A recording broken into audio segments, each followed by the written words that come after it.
Eu cumprimento a todos com a graça e a paz do nosso Senhor e Salvador Jesus Cristo. Hoje eu quero compartilhar com vocês o tema Derrotando as Ciladas das Trevas, baseado no Evangelho de Lucas, capítulo de número 8, versículos 26 ao 39. Mas antes de continuar, não se esqueça de clicar aqui em inscreva-se para se inscrever em meu canal e dar o seu apoio. Lucas, capítulo de número 8, versículos 26 ao 39, nós lemos assim: E navegaram para a terra dos Gadarenos, que está defronte da Galileia. E quando desceu para a terra, saiu-lhe ao encontro, vindo da cidade, um homem que desde muito tempo estava possesso de demônios, e não andava vestido, nem habitava em qualquer casa, mas nos sepulcros. E quando viu a Jesus, prostrou-se diante dele, exclamando e dizendo com grande voz: Que tenho eu contigo, Jesus, Filho do Deus Altíssimo? Peço-te que não me atormentes, porque tinha ordenado ao espírito imundo que saísse daquele homem, pois já havia muito tempo que o arrebatava. E guardavam-no preso com grilhões e cadeias, mas quebrando as prisões, era impelido pelo demônio para o deserto. E perguntou-lhe Jesus, dizendo: Qual é o teu nome? E ele disse: Legião, porque tinha entrado nele muitos demônios. E rogavam-lhe que os não mandasse para o abismo. E andava-lhe pastando no monte uma vara de muitos porcos, e rogaram-lhe que lhes concedessem entrar neles. E concedeu-lhe. E tendo saído os demônios do homem, entraram nos porcos, e a manada precipitou-se de um despenhadeiro no lago e afogou-se. E aqueles que os guardavam, vendo o que acontecera, fugiram e foram anunciá-lo na cidade e nos campos. E saíram a ver o que tinha acontecido e vieram ter com Jesus. Acharam então o homem de quem havia saído os demônios, vestido em seu juízo, assentado aos pés de Jesus, e temeram. E os que tinham visto contaram-lhes também como fora salvo aquele endemoniado. E toda a multidão da terra dos Gadarenos ao redor lhe rogou que se retirasse deles, porque estavam possuídos de grande temor. E entrando ele no barco, voltou. E aquele homem, de quem haviam saído os demônios, rogou-lhe que o deixasse estar com ele. Mas Jesus o despediu, dizendo: Torna para tua casa e conta quão grandes coisas te fez Deus. E ele foi apregoando por toda a cidade quão grandes coisas Jesus lhe tinha feito. Infelizmente, nosso país é um ambiente muito fértil para a atuação do inimigo. Tudo que é para Deus é uma luta para realizarmos, mas o que é para o inimigo é realizado livremente. Olhando para este texto que acabo de ler, veremos as ciladas do inimigo, analisaremos como uma pessoa pode cair em uma cilada do inimigo e, infelizmente, alguns não conseguem mais sair de lá, só pela misericórdia de Deus. E veremos também como derrotar em nossas vidas as astutas ciladas das trevas. Este capítulo da Bíblia é interessante porque Jesus já tinha acalmado os ventos e as tempestades, e os discípulos estavam maravilhados com a autoridade de Jesus. Neste capítulo, Jesus realiza uma sucessão de milagres. São vários milagres seguidos. Jesus acalma os ventos e as tempestades. Jesus liberta este homem na beira da praia de Gadária. Jesus cura uma mulher que tinha um fluxo de sangue. Jesus ressuscita a filha de Jairo, que estava morta. Quer dizer, Jesus tem autoridade sobre a natureza, tem autoridade sobre os demônios, tem autoridade sobre a doença e tem autoridade sobre a morte. Mas aqui neste texto especificamente, seguindo apenas o relato de Lucas, Jesus chega à praia de Gadária e quando vai caminhando na beira da praia, um endemoniado se aproxima de Jesus. E este homem, correndo na direção de Jesus, se joga de joelhos aos pés do Senhor. A situação deste homem é horrível, estava num estado lastimável. Marcos e Lucas dizem que era um endemoniado.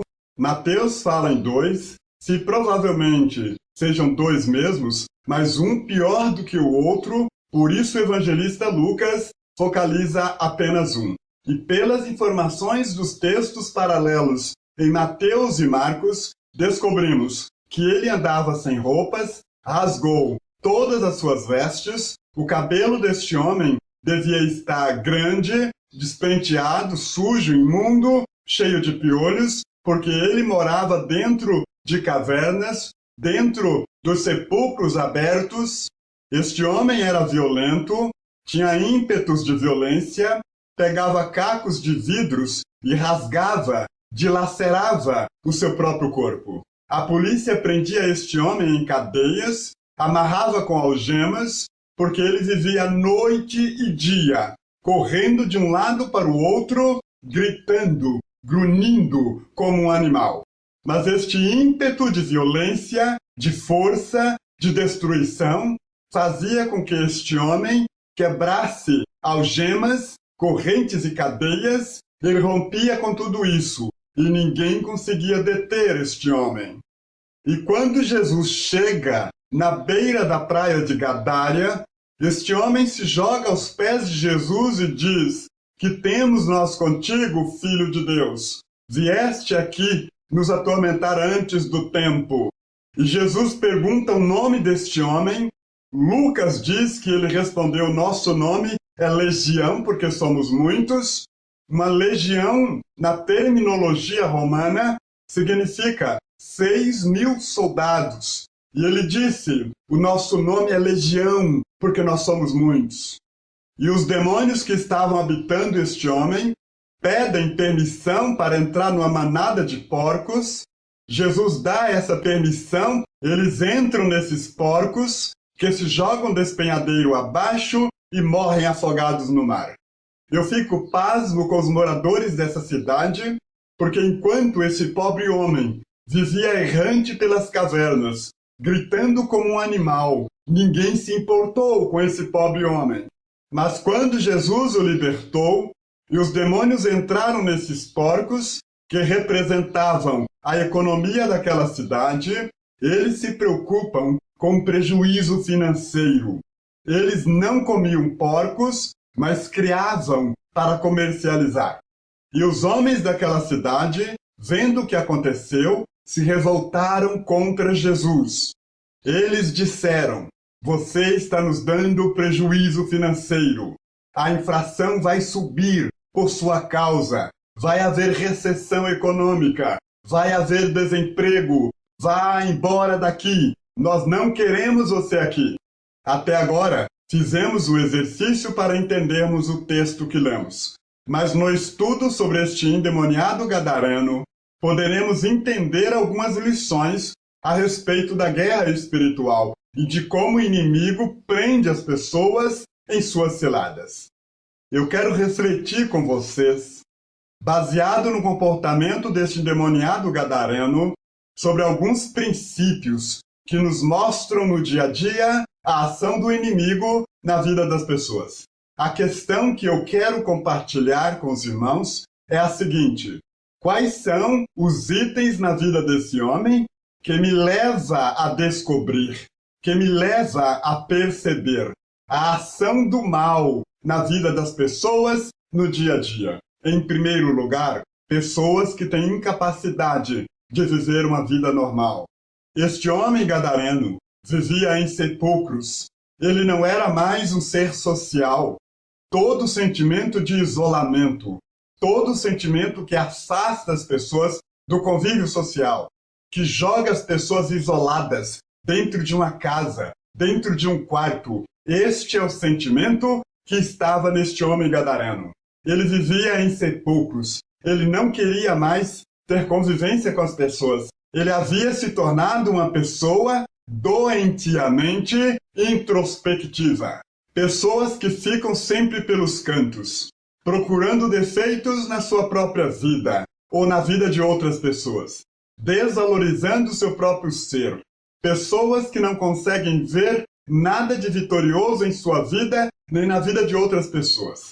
Se para você tudo que lhe cerca são derrotas, pessoas que vivem convivendo e lamentando a sua própria miséria. Irmãos, é exatamente isso que o diabo quer: jogar as pessoas dentro das cavernas. A Bíblia Sagrada diz que este homem vivia nas cavernas. O diabo lança pessoas a olhar para dentro de si mesmas. Eu vou dizer um negócio para vocês. O que eu já ouvi de acusações que o inimigo colocou na boca das pessoas para me condenar não é brincadeira. O que eu já sofri de calúnia, o que eu já sofri de difamação. Mas nós não devemos olhar para dentro da nossa própria capacidade. Nem devemos nos preocupar com a opinião das pessoas ao nosso respeito. Devemos nos preocupar com a vontade de Deus e com a opinião de Deus ao nosso respeito. Em segundo lugar, ele vivia extremos de comportamento. De calmo, ele passava para sanguinário. Todas as pessoas que têm desejo compulsivo de matar, de morrer, que pensam muito em morte, em destruição, em miséria. Pessoas que são maníaco-depressiva ao extremo. Ora está no auge, muito alegre, e cai de repente, numa tristeza profunda, sem nenhum motivo aparente. Isso pode ser uma ação do mal na vida da pessoa. Pessoas que têm tanto ódio da outra, a ponto de querer destruir e acabar com a outra pessoa, através de uma mentira, de uma fofoca, de uma maledicência, de uma intriga, de uma calúnia, difamação, de um disse-me-disse, que propositadamente, através do telefone, e-mail ou mensagem em rede social, e começa a difamar a outra pessoa, começa a lançar dúvidas sobre o caráter da outra pessoa, está sendo, infelizmente, impulsionada pelo diabo. Este homem vivia extremo de comportamento. De calmo, ele se transformava em sanguinário. E quem estivesse perto dele era perigoso, ele podia matar. Arrebentava correntes, quebrava algemas, ele cortava o seu próprio corpo. Então, a ação demoníaca acontece na vida de uma pessoa quando ela tem extremos de comportamento. Em terceiro lugar, falta de paz. A Bíblia Sagrada diz que este homem não conseguia dormir. Passava a noite inteira correndo de um lado para o outro e gritando como se fosse um animal. Este homem tinha uma insônia constante. Não era um problema físico, não era um problema emocional, mas a insônia deste homem é que ele não tinha paz na alma. Ele não conseguia ter paz. O comportamento era compulsivo. Os desejos deste homem iam além de sua vontade. Quando ele queria dormir, ele não conseguia. Quando ele queria comer, ele não conseguia. Quem tem vontade, além das suas forças, está sendo influenciado por forças do mal. Prostituição, drogas, maledicência, fofoca, calúnia, difamação. Há pessoas que dizem: eu queria tanto ficar livre disso, mas não consigo.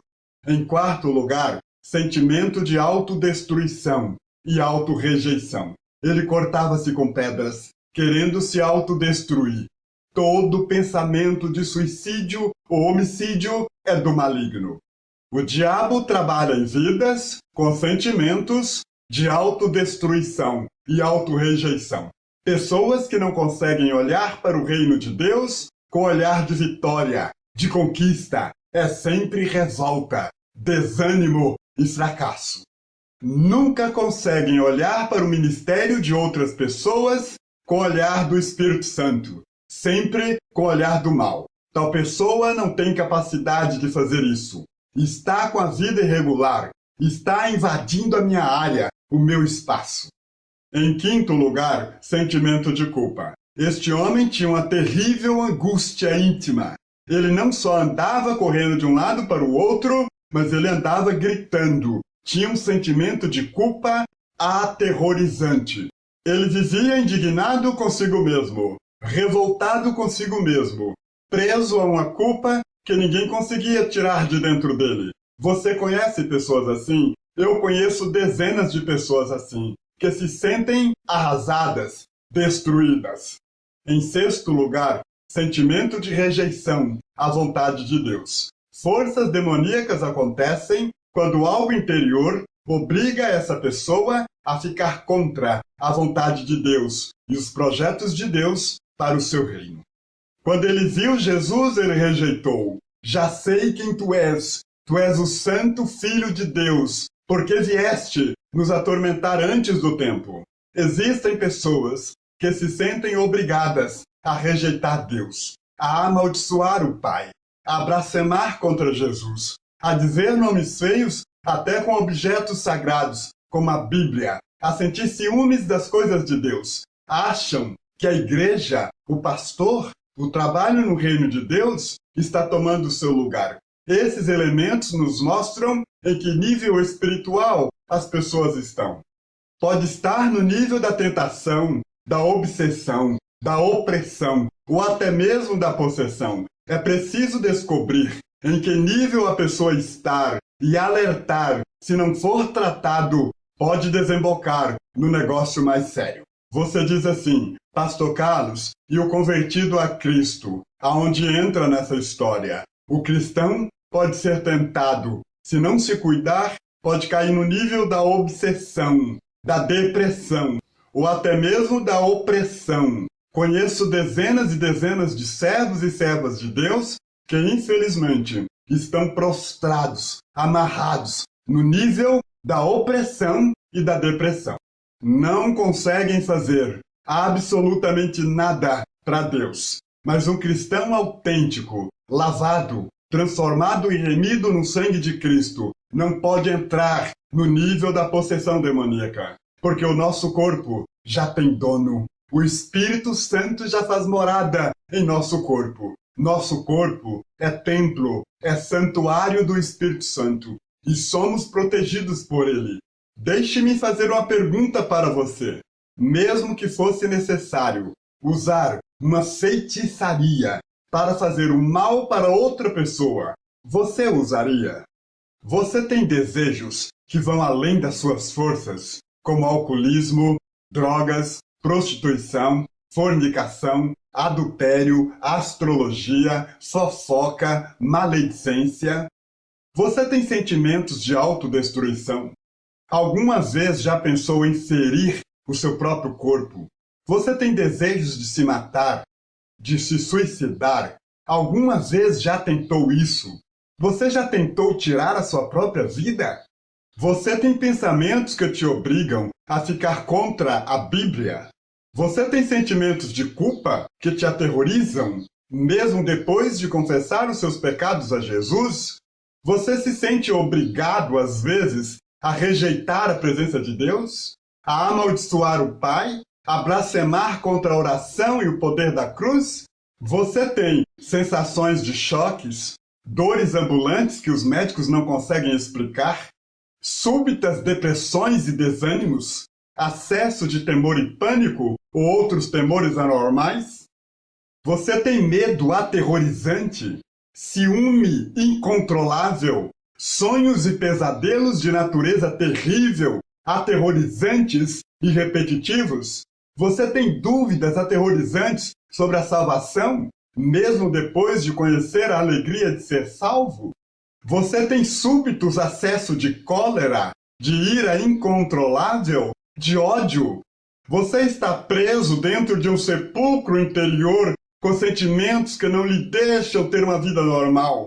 Você está preso a alguma coisa que não lhe deixa servir a Jesus? Se você respondeu sim a qualquer uma dessas perguntas, você tem uma guerra espiritual a ser travada na sua própria vida para vencer todo o poder das trevas e do mal.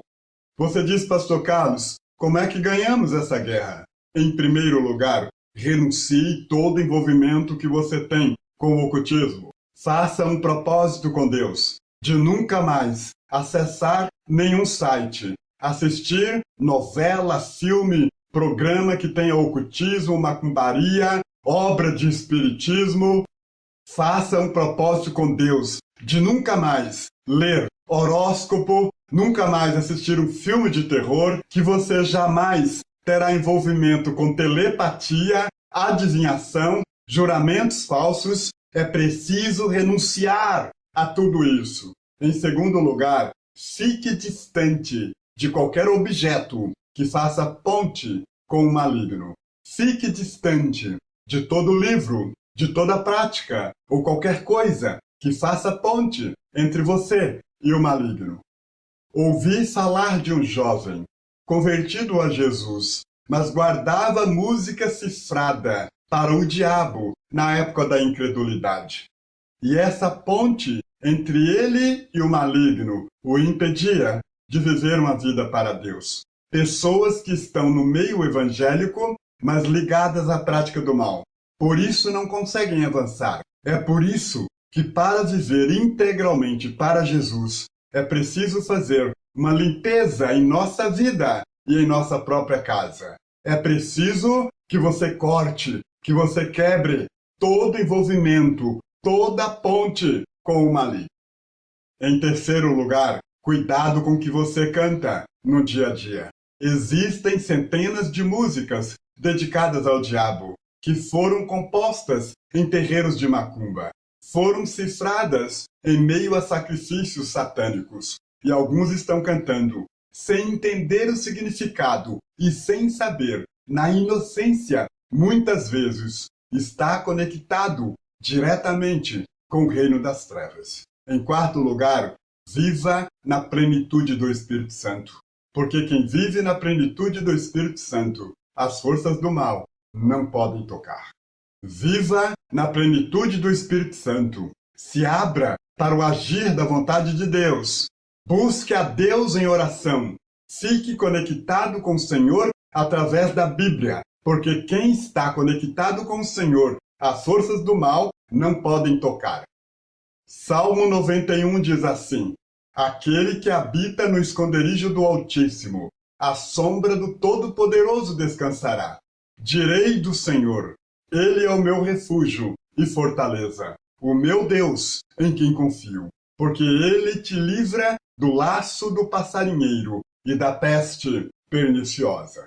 Aprenda a viver na plenitude do Espírito de Deus. Dê lugar a Deus em sua vida.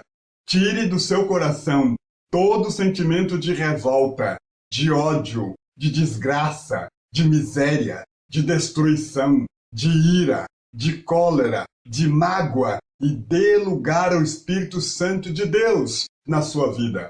Comece a meditar na palavra de Deus. Comece a abrir a sua vida para o Espírito Santo. Porque onde houver o poder do Espírito Santo, não há poder das trevas e nem do diabo que consiga resistir. Em quinto lugar, cuidado com a sua boca. Cuidado com o que você fala. Foi Tiago quem disse que através das palavras que saem dos nossos lábios, podemos abençoar ou amaldiçoar. Às vezes, uma questão à toa na vida de uma pessoa pode colocar todo o projeto de Deus a perder por uma palavra mal colocada. Palavras trazidas pelo Espírito Santo aos nossos lábios produzem crescimento espiritual, produzem comunhão e edificação. Palavras trazidas pelo Espírito Santo através de Deus transmitem profunda paz para aqueles que ouvem, ainda que o ambiente seja contrário. Você quer saber se uma pessoa é cheia do Espírito Santo? Avalie o que sai da boca dela. Existem pessoas que frequentam as igrejas que tudo o que falam produzem conflito, discórdia, intriga, dificuldade. Há pessoas que têm o dom de causar estrago. Faz uma autoavaliação do que sai da sua boca. Olhe à sua volta e veja o que você conseguiu construir até agora para Deus através da sua palavra. Coloque isso diante de Deus, porque Deus quer usar palavras que saem da sua boca para edificar vidas. Em sexto lugar, cuidado com seu pensamento. Foi o próprio Cristo quem disse que a boca fala o que o coração está cheio. O coração é a sede da vida. o centro da sensibilidade humana. Avalie aonde está o seu coração, para que os seus pensamentos sejam puros. Pessoas que têm o coração no ciúme, na desconfiança, na revolta, certamente só verá isso na sua vida. Em sétimo lugar, tome posse do nome e do sangue de Jesus. É através da libertação e confiança no sacrifício de Jesus na cruz do Calvário que conquistamos vitórias para a nossa vida. Aprenda a viver na direção do Espírito Santo e a clamar pelo sangue de Cristo. Quando as forças do mal, quando os maus pensamentos, quando a intriga, quando a revolta, a maledicência, a calúnia vêm contra você, repreenda em nome de Jesus. Diga, em nome de Jesus aqui não. Em nome de Jesus, eu te repreendo do meu coração e da minha mente. Decore versículos da Bíblia que falam de vitória. Aprenda como o Senhor Jesus derrotou o inimigo. Quando o mal vier contra você, repreenda com a palavra de Deus nos seus lábios e no seu coração. Foi isso que Davi disse: escondi a tua palavra no meu coração para não pecar contra ti. Irmãos, aprendam que Jesus tem toda a autoridade sobre as forças do mal. Eu quero dizer a você que assiste este vídeo e tem um projeto para ser realizado, mas está com medo. Não existe força demoníaca que possa lhe derrotar, porque nós temos o poder que está no nome do Senhor Jesus Cristo. Meus queridos irmãos, a obra de Jesus é completa. Ele libertou este homem na beira da praia de Gadária, e quando as multidões vieram ver o que aconteceu, este homem estava liberto. Cabelo aparado, roupa limpa, bem arrumado, unhas cortadas, sentado aos pés de Jesus, ouvindo os ensinamentos do Mestre. Jesus transformou a vida deste homem. Ele disse: eu quero andar com o Senhor de agora em diante. Jesus disse: não, ide à sua família e diga a eles quão grandes coisas fez o Senhor por ti. E a Bíblia diz que este homem saiu apregoando pela cidade as maravilhas de Jesus na vida dele. É isso que o Senhor quer fazer com a sua vida. Ele quer receber você nos braços dele e te dar vitória no poder do Espírito Santo. Receba este projeto de Deus para a sua vida por intermédio de Jesus. Obrigado por sua atenção e companhia neste vídeo. Até o próximo. Um abraço.